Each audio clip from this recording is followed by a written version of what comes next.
And that's another thing about the data when you read through it. Some of the people that make mistakes are ones that are switching from this fund to that fund to that thing to that thing to that thing, as opposed to just, just sitting still and just, riding through it. riding through it, yo. Yeah, man. Like, so all the data tells you is that you put up as much as you can and then you let the market do what it does. So that's why we had our simplified approach. When when people ask us for things, we give them the most simple approach. Yeah. You buy appreciating assets and then you sit on them. And that's how most of Americans get rich. And the crazy part is, like, the last thing I'll leave with before we in this episode is that I know that it's difficult to just, because one of the things I find in us talking to people every day about money is people look for things to be fun. And shout out to Pastor, man, Antonio Eubanks, our business partner, and also someone I look up to when it comes to this money thing. And I've told him this on one of our classes, but I'll put it here in a pod as well. He was actually on our podcast as a guest. You can look up the episode. It's Antonio Eubanks. He was on there a couple times, but one of the things he said in one of those episodes that's always stuck with me is, when you get good at investing, it's boring, right? And I have a hard time getting other people to kind of like come to that realization because of social media and because of what they see in pop culture. They want to be, they want to see an advertisement. Dog, I've seen people tell me they want to get into investing, and I'm like, all right. And they're like, well, give me a minute. And then by the time I talk to them, they done bought 5 monitors. They got computers set up, and I'm like, well, what are you doing?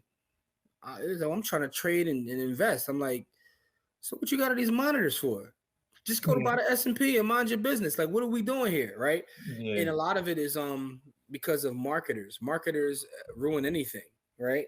So sometimes it's just a simplified thing. The simple things, man, your regular 401k at work, just putting your money there. And, if you do want to get into real estate, and every real estate's not for everybody. So don't. Yeah. Something else I want to say too, man. Real estate ain't for everybody. So don't let nobody tell you got to buy a property, because it's not. Everybody don't want to do that. I mean, it was part of our little wealth plan, but it's not. You don't have to be like me. I'm not a landlord. I'm in real estate, but the thing that I don't do is I'm not a landlord. There's a lot of ways to make money without being a landlord in real estate. Like, real estate is one of the drivers of this economy. Right? But what I would tell people, Corey, when I tell them like get into real estate, they say, well, I don't want to have property. I like, all right, so on that little plan, take out the single family residential and just add V and Q there. But the same rules apply. Don't try to switch up your style. Yeah, it's the same. Yeah, it's the same. That's Sean Carter would say.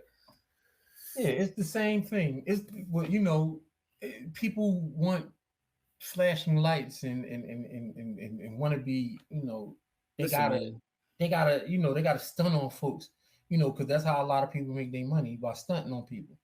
And I'm not mad at them for making a lot of people make their money by stunting on people. That's what they do. I'm gonna quote you on that. I gotta tweet that out. A lot of y'all make your money by stunting on people. That's what they do, though. And I'm not. That's not a. I mean, that is a shot, but it ain't. I got you, bro. It's not, but it's not a. That's how people make money. You know what I mean? That's what advertisement is. And sometimes, they'll call it social proof, but a lot of times they just stunting and fronting on people. You know what I mean? Like, I got a lot of money, you should do what I do. And that's not always the people you want to learn from. Character is who you are when people not looking.